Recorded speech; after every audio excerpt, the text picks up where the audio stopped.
प्रिय विद्यार्थियों, हिंदी व्याख्यान माला में आप सभी का पुनः स्वागत है। आज हम चर्चा कर रहे हैं मोहन राकेश द्वारा रचित लहरों के राजहंस नाटक की संवाद योजना पर। नाटक में संवाद योजना सर्वथा अति आवश्यक तत्व माना जाता है। एक तरफ जहां उपन्यास और कहानी में रचनाकार को ये स्वतंत्रता होती है कि वह यथाअवसर स्वयं भी कथा में भाग ले लेता है और बहुत सी ऐसी सूचनाएं अपनी ओर से दे सकता है जहां उसे जरूरी लगता है, किंतु नाटक में ये स्वतंत्रता नाटककार को नहीं होती। नाटककार को कथा की टूटी कड़ियों को जोड़ने, कथानक का विकास करने, पात्रों के चरित्र चित्रण का उद्घाटन करने, अपने उद्देश्य को अभिव्यक्त करने आदि अनेक तथ्यों के लिए संवादों की ही ओर देखना होता है या उसका सहारा लेना पड़ता है। इस दृष्टि से संवाद नाटक में बहुत महत्वपूर्ण माना जाता है।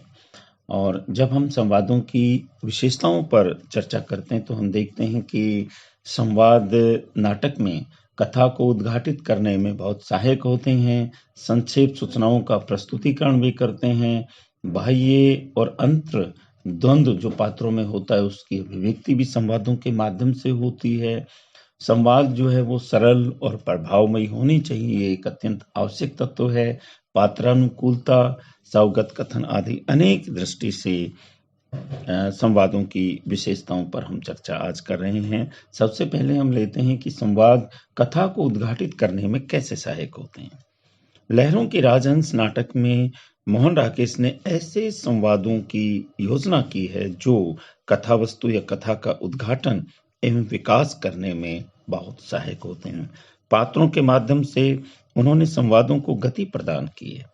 नाटक के पात्र श्वेतांग और श्यामांग के ये कथन हमें कथा को आगे बढ़ाने में सहायक दिखाई देते हैं। एक स्थान पर सुंदरी जहां कामोत्सव का आयोजन कर रही होती है तो श्वेतांग जैसे कहते हैं, तुम्हारे हाथों कभी नहीं सुलझेगा, लाओ मुझे दो, मैं सुलझा देता हूं।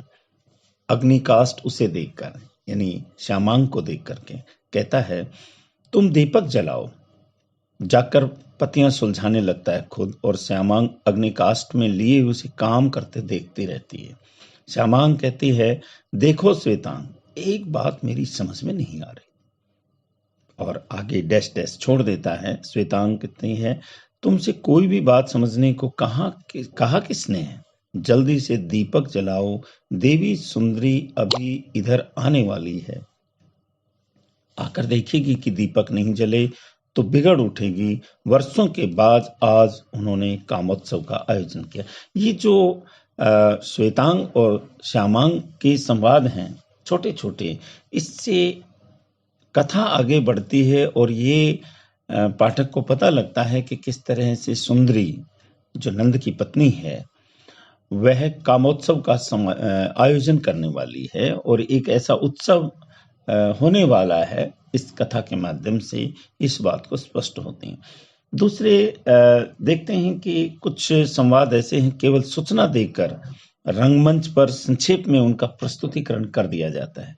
कथानक में बहुत सी ऐसी घटनाएं और दृश्य होते हैं जिन्हें रंगमंच पर दिखाया नहीं जा सकता, ऐसा भी होता है, तथा विस्तार से बचने की दृष्टि से उनकी संक्षेप में सूचना दे दी जाती है, यानी पात्रों के माध्यम से। लहरों के राजहंस में ऐसे कई प्रसंग आते हैं, कई ऐसे स्थान आते हैं जिनमें पात्रों के संवाद द्वारा सूचना देकर उद्देश्य की और इशारा किया जाता है, संकेत किया जाता है या सिद्धि की गई है। जैसे हम एक स्थान पर देखते हैं कि सुंदरी अपने आप से कह रही है, आपका मन इतना कच्चा है, यानी ये नंद के संबंध में है, और इस तरह से अपने आप से कह रही है कि आपका मन इतना कच्चा है, ये मैं नहीं जानती थी। वह अभी और ये ब्रैकेट में कोष्टक में दिया जाता है कि वह अभी श्रृंगार कोष्ठ तक पहुंच भी नहीं पाती कि बाईं ओर के द्वार से अलका घबराई भी सी आती है। जैसे वो अपने आप से कहती है कि आपका मन इतना कच्चा है, ये मैं नहीं जानती थी, तो अलका प्रवेश करती है। अलका कहती है, देवी, जैसे एक आश्चर्य की बात होती, और वो कहती कुमार, सुंदरी जो ये कथन कह रही होती है उपयुक्त और सहसा रुक जाती है। क्या बात है अलका, क्या हुआ? श्यामांग ठीक तो है ना? यानी श्यामांग जो अलका का प्रेमी है उसके संबंध में जानती है। अल्पा कहती है कि वह अभी सो रहा है, मैं आपसे एक और बात कहने आई हूं। सुंदरी श्रृंगार कोष्ठ की ओर बढ़ती हुई, ऐसी कोई बात है तो इसी समय कहनी आवश्यक थी क्या? अलका कहती है, हाँ देवी, अभी अभी मैं बाहर से आ रही थी तो देखा कि आंगन के द्वार पर एक भिक्षा मूर्ति भिक्षा लेने के लिए खड़ी है। 2 बार उसने भिक्षा की याचना की, फिर सहसा लौट पड़ी। तभी मैंने उसे आलोक में से देखा कि वे स्वयं गौतम बुद्ध है। मैं उसी समय सूचना देने के लिए यहाँ चली आई। इस प्रकार मंच पर दृश्य को दिखाए बिना पात्रों के संवादों से सूचना देकर घटनाओं की उपस्थिति प्रस्तुत की जाती है। और मोहन राकेश में ये बहुत ही सुंदर कौशल है। वह लहरों के राजहंस में अपने इस कौशल को अद्भुत तरीके से दिखाते हैं। अगले संवादों की जब हम चर्चा करते हैं तो संवाद लहरों के राजहंस में ऐसे हैं जो पात्रों के बाह्य और अंतर्द्वंद को भी स्पष्ट रूप से अभिव्यक्त करने में सक्षम है। नाटककारों को अपने चरित्रों के आंतरिक एवं बाह्य गुणों और उसके अंतर्द्वंद को संवादों के माध्यम से ही प्रस्तुत करना पड़ता है। उन्हें अपने पात्रों के कार्यकलापों एवं संवादों से ही ये उपस्थित करना पड़ता है। लहरों के राजहंस नाटक का आरंभ भी श्यामांग और श्वेतांग के ऐसे ही संवादों से होता है, जिसमें श्यामांग की चिंतन की प्रवृत्ति का और श्वेतांग की कर्मठ प्रवृत्ति का उद्घाटन होता है। ये जब नाटक प्रारंभ होता है तो देखते हैं किस तरह से वे एक दूसरे की बात को समझते हुए कहते हैं। श्वेतांग कहते कार्य में व्यस्त, तुम्हारी उलझन अभी समाप्त नहीं हुई। श्यामांग पतियों को तोड़ने सुलझाने में व्यस्त, मुझे तुमसे ईर्ष्या होती है। श्वेतांग, मुझसे ईर्ष्या होती है? क्यों? श्यामांग, देखो न, एक के बाद एक दीपक जलता जाता है, न कुछ उलझता है और न ही बिखरता है। तो दोनों के अंतर्द्वंद को स्पष्ट करते हैं। ऐसे ही कई प्रसंग हैं जहां सुंदरी और नंद की जो अंतर्दशा है या अंतर्द्वंद है वह संवादों के माध्यम से अभिव्यक्त होता है। संवादों में एक खास विशेषता होती है कि वे संक्षिप्त और सरल होने चाहिए और कथा को प्रभाव में ले जाने वाले हों। तो इस दृष्टि से हम देखें कि संक्षिप्त, सरल और प्रवाह में संवाद लहरों के राजहंस में किस तरह से दिखाई देती हैं। यदि संवाद लंबे होते हैं तो उससे नाटकीयता की क्षति होती है। प्रभावमयता से उनमें बहाव बना रहता है तथा सरलता इसलिए आवश्यक है जिससे दर्शक, पाठक या श्रोताओं ने बिना किसी रुकावट के समझ सके। सामान्य व्यक्ति की समझ में आने वाले संवाद नाटक को सफल बनाते हैं। लहरों की राजहंस के संवाद इस दृष्टि से सफल कहे जा सकते हैं, उनमें दार्शनिकता होते हुए भी सरलता विद्यमान है। एक उदाहरण के माध्यम से हम देखते हैं। सुंदरी नंद से कहती है उसके पास जाकर, मुझे सचमुच खेद है। नंद कहता, किस बात के लिए? नंद, तुम व्यर्थ ही मन में खेद ला रही हो। सुंदरी कहती है, रात के अपने व्यवहार के लिए। नंद कहता है, तुम व्यर्थ ही मन में खेद ला रही हो, तुम उस समय विक्षुब्ध थी। मैं तुम्हारी मनस्थिति में होता तो शायद मैं भी ऐसा ही करता। छोटी छोटी बातें, छोटे छोटे संवादों के माध्यम से बड़े सरल, सहज रूप से और प्रभाव को आगे बढ़ाने में सहायक होते हैं। और इस तरह से हम जब देखते हैं संक्षिप्तता, सरलता और प्रभावमयता की दृष्टि से लहरों के राजहंस के संवाद बहुत ही विशेषता लिए हुए हैं, बहुत ही सफल हैं इस दृष्टि से। अगले उसमें जब हम देखें तो संवादों की जो खासियत होती है, उनकी जो विशेषता होती है वो पात्रानुकूल होनी चाहिए। तो पात्रानुकूलता की दृष्टि से जब देखें तो संवादों में इन गुणों का होना बहुत ही आवश्यक है। किसी भी नाटक में ये नाटक को सफल बनाते हैं। जब पात्रों के कथनों में व्यंग होता है तो श्रोताओं को अधिक चमत्कृत और प्रभावित करता है। लहरों के राजहंस में ऐसे कथनों का भी अभाव नहीं है। अलका और श्यामांग के संवादों का प्रस्तुत ये उदाहरण देखिए। अलका श्यामांग से कहती है, तुम सच क्यों नहीं कह देते कि अनजाने में तुमसे अपराध हो गया।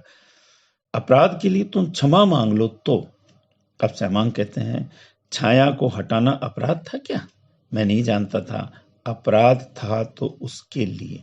ये देखिए कि यहाँ हम पात्रानुकूलता की जो बात करते हैं कि श्यामांग और अलका दोनों ही बड़े दार्शनिक पात्र हैं और काल्पनिक पात्र हैं, ये कह सकते हैं, क्योंकि लहरों के राजहंस एक ऐतिहासिक नाटक की श्रेणी में आता है, जहाँ नंद जो है ऐतिहासिक पात्र हैं और सुंदरी भी ऐतिहासिक पात्र हैं, लेकिन ये लहरों के राजहंस में काल्पनिक पात्र हैं और दार्शनिक पात्र हैं।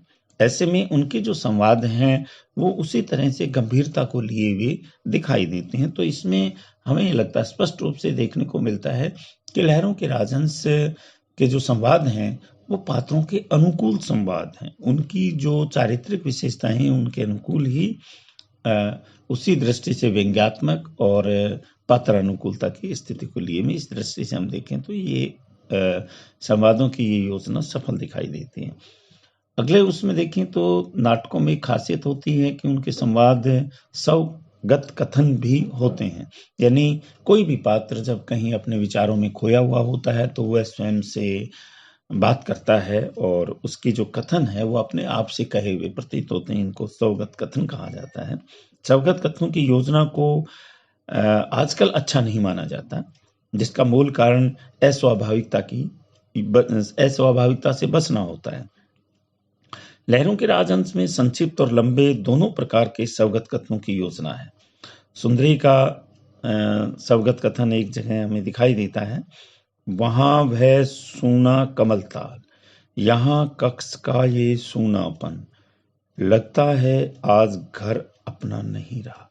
इसी प्रकार नंद को छोड़कर चले जाने पर सुंदरी स्वगत कथन के रूप में कहती है, इतना ही तो समझ पाते हैं ये लोग, बस इतना ही इनकी समझ में आता है, इससे अधिक कभी भी समझ नहीं पाएंगे, ये कभी नहीं समझ पाएंगे।